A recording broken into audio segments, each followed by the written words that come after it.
안녕하세요. 일본의 소식을 쉽고 빠르게 간추려서 전해드리는 오늘의 일본입니다. 1월 28일 금요일 오전 뉴스 보내드리겠습니다. NHK 보도에 따르면 27일 도쿄에서 16,538명, 카나가와 5,959명, 사이타마 3,869명, 치바 3,802명, 오사카 9,711명, 홋카이도 2,856명, 오키나와 1,100명의 감염이 확인되는 등 총 78,931명이 확진 판정을 받은 것으로 파악되었습니다. 한편 홋카이도와 오사카에서 각각 8명, 히로시마 6명 등 총 47명의 사망이 발생하였습니다. 이로써 일본 내 누적 확진자 수는 243만 8,861명, 누적 사망자 수는 18,664명이 되었습니다. 한편 25일 전국에서는 속보치로 13만 4,646건의 검사가 실시되었습니다.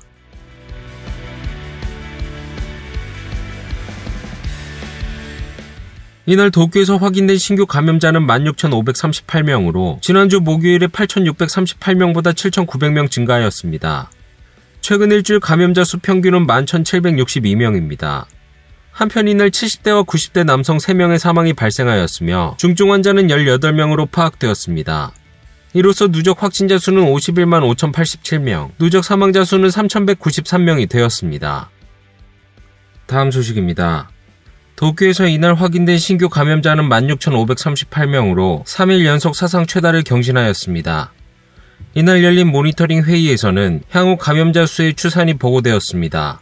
第5波をはるかに上回るスピードと規模で感染者が増加しており、これまでに経験したことのない危機的な感染の状況となっております。増加比は約 230% でありまして、この水準が継続しますと、1週間後の2月の3日の推計値は 2.3 倍の1日あたり約2万4074人と爆発的な感染状況となります。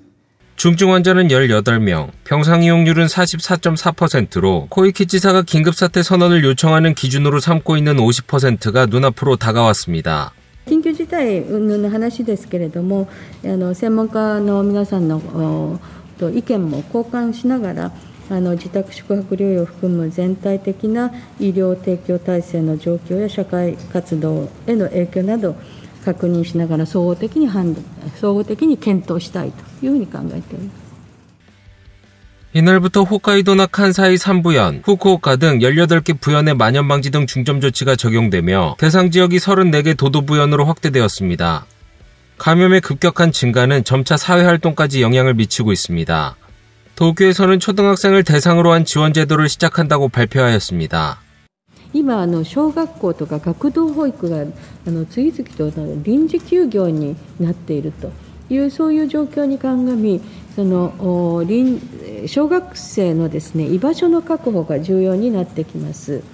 でそのためベビーシッターさんを活用した小学生のお子さんの一時預かりを行う区市町村を支援をするというそういう制度システムを作ってまいります。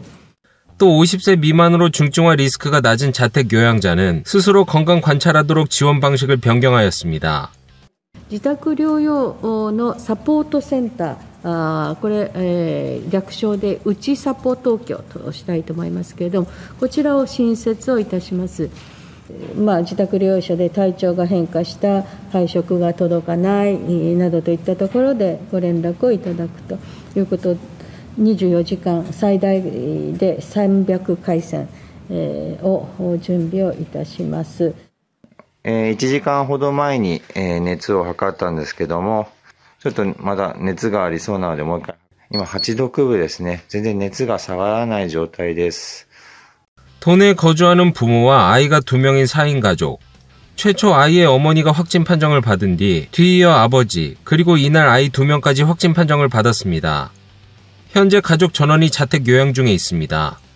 도쿄가 내세운 지원 서비스에 대해 こんだけ感染者数が出ているのでしょうがないというところもありますけども、自分の電話となると軽症といえども私は38度まで上がりましたし、それと結構辛かったですし、症状がある中で電話がつながらないっていうのは意外でもあるとても辛いと思います。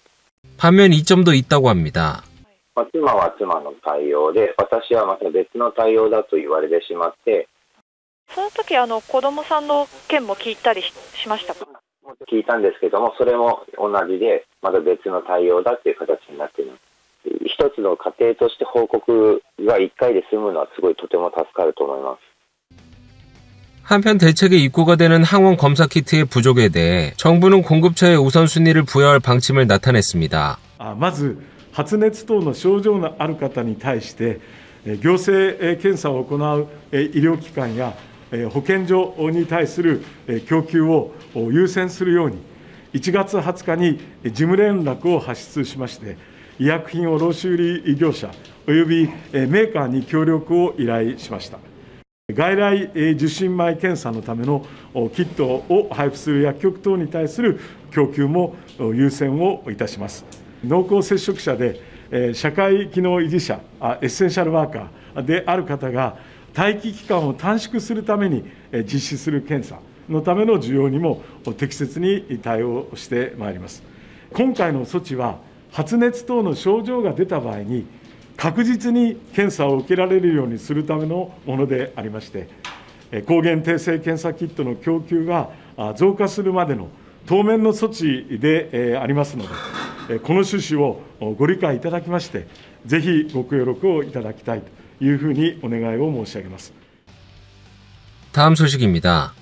현재까지 백신 접종 현황을 살펴보면 1차 접종이 1억 137만 명으로 80%, 2차가 9,969만 명으로 78.7%까지 이루어졌지만 3차 접종은 315만 명인 2.5%로 좀처럼 진행되지 않고 있습니다. 28일부터 3차 접종이 예약이 시작되는 자위대 대규모 접종장에는 이날 빠른 속도로 접종장의 설치가 진행되었습니다. 다음 주부터는 또다시 백신의 3차 접종이 시작됩니다. 그 다음부터는 하루 2,000회를 넘는 속도로 접종률을 끌어올릴 계획입니다. 오미크론 변이가 급격히 확대하고 있는 한편 좀처럼 진행되지 않고 있는 3차 접종. 정부의 목표는 이번 달 말까지 1,470만 명에게 접종하는 것이지만 목표에 전혀 미치지 못하고 있습니다. 그렇다면 왜 이런 것일까요? 사이타마현에서 가장 고령화율이 높은 하토야마 마치. 관공서 직원이 향한 곳은 많은 고령자가 모이는 체조 교실이었습니다. 3回目の接種予約はすでにお済みでしょうか。3回目の接種を希望される方でまだ予約をされていない方がおられましたら挙手をお願いいたします。 이곳에서는 지난달 고령자에 대한 3차 접종권을 발송할 예정이었지만 정부가 접종 기간의 앞당김을 결정하며 마을은 이러한 방침 변경에 혼란스러워졌습니다. 日程よりも2回前倒しということで町民の方には混乱が生じていると感じています。最初から6ヶ月って決めていただければ、すんなりいったのかなっていう思いはありますが、通知を今週送らせていただいて昨日あたりからちょっと申し込みが増えてきたという状況。 예약을 접수하고 있는 콜센터에서는 ファイザーですともう今ご案内している3月までのご予約がすべて埋まってしまってますので、今一番早いご案内できますのが2月13日、ワクチンがモデルナになります。 화이자의 예약은 전부 다 찼지만 모더나는 아직 여유가 있는 상황입니다. 前回は一律ファイザーであったのが今回はモデルナ社製のものも入ってきていて、なかなかその辺でちょっと不安に思われている方が多く申し込みを躊躇されているのかなっていうふうには感じています。 화이자로 몰리고 있는 예약에 대해 직접 키시다 총리는 私自身 1,2 回目はファイザー社のワクチンを打ちましたが、3回目はモデルナ社のワクチンを打つ予定です。交互接種の安全性、効果については英国の研究でも確認されています。ご自身のため、ご家族のため、ワクチンの種類よりもスピードを優先して3回目接種を受けていただきますようお願いいたします。 도쿄 메구로구에서 설치한 백신 접종장에는 예약자들이 차례차례 입장을 하였습니다. 1층은 화이자로, 3층은 모더나로 층을 나눠 접종을 진행하고 있습니다. 메구로구의 예약 상황을 봐도 역시 화이자만 예약이 다 찬 상황입니다. 하지만 오미크론 변이의 감염 확대로 시민들의 인식도 바뀌고 있는 듯합니다. ファイザーはもういっぱいですって言われて、モデルナでね、だったらすぐ打てますって言うんで、じゃあなるべく早い方がいいかなと思って。早く打ちたいと思った一番の要因は、いやこのオミクロンの、ね、数ですよね。もう1万6000ですもんね。知り合いも出ちゃったみたいだし、でそういうのをやっぱり聞くとね、怖いですよね。 다음 소식입니다. 이날 부직포 마스크를 쓰고 나타난 아베 전 총리. 27일 파벌 모임에서 들뜬 모습으로 밝힌 사실은 골칫덩어리였던 첫 마스크의 악성 재고가 없어진다는 소식이었습니다. いろいろと皆様にご心配をおかけしておりました。安倍政権当時に国民の皆様に配布をいたしました布マスクでございまして、通称別の名前がございますが、これをあえて私が言うとですね、それだけ切り取られますので言いませんが。 일명 아베노 마스크는 재작년 당시 아베 정권이 전국의 가정에 배포한 천으로 만든 마스크입니다. 이는 8천만 장이 넘는 재고가 문제가 되며 개인 및 지자체 등에서 배부 희망자를 모집하고 있었습니다. 이 신청 기한인 28일을 앞두고 아베 전 총리가 밝힌 것은 놀라운 숫자였습니다. 7900万枚在庫がございました。これを廃棄するという決定があったんですが、28日まで締め切りでですね、希望者を募ったところ、2億8000万枚の希望がございました。 이런 소식에 자화자찬하는 아베 전 총리에 대해 시민들의 반응은 すごいね、すごい想像以上、すごいね。信じられないですね。共感はできない感じですね。欲しいっていうのは。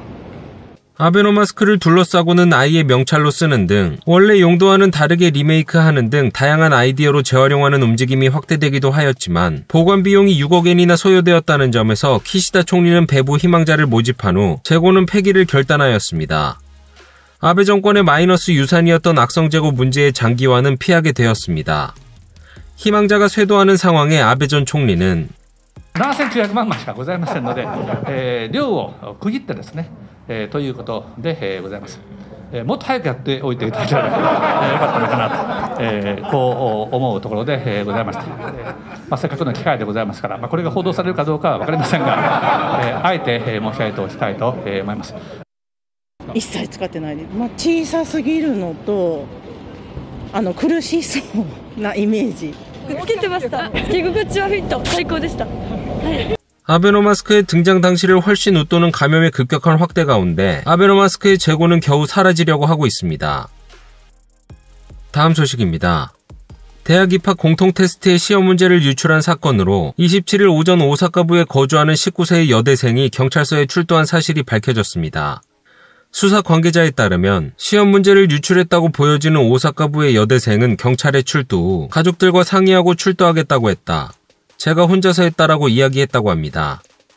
해당 여대생은 오사카부 내에 위치한 대학 1학년이지만 다른 대학을 목표하는 이른바 반수생으로 오사카부 내의 시험장에서 공통 테스트를 치른 것으로 보입니다. 수법에 대해서는 스마트폰을 상의 소매 안쪽에 감춰 촬영한 사진을 SNS로 송신했다고 설명하였습니다.